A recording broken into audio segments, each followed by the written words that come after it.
Welcome to the AI Work Innovator channel. Today, I will introduce you to a way to create animated images completely for free. First, you need to visit the RunwayML website and create an account. You can quickly create an account using your Gmail. After successfully creating your account, click Try for Free to experience this tool immediately. On the homepage, you will find a lot of information and categories displayed here. If you are interested in advanced techniques, go to the Tutorials section to watch detailed tutorial videos on how to use the tool effectively. In this video, I will give you an overview of the workspace and the basic functions of the application. Alright, let's get started. First, click on the Generate Videos button. Here you have two options to start with, text or image.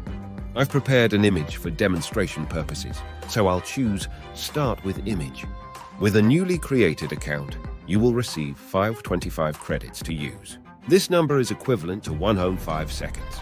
Each second is calculated as 5 credits. The RunwayML workspace interface is quite straightforward, with the workspace in the center of the screen and options right below.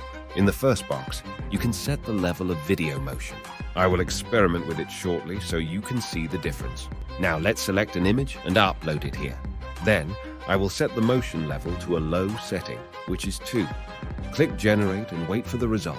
Each time you generate, it will take 4 seconds, which is the default duration. Here is the result I received. Now, I will try increasing the motion intensity to a higher level, which is 7. Let's see what happens. The result is here. You can see that the character is moving more vigorously, but has transformed in shape and is no longer like the original. To have better control, you can use the camera motion feature to customize the parameters as you wish. Now, I will set the parameters for camera zoom out and pan left a bit. Click Generate and wait for the result.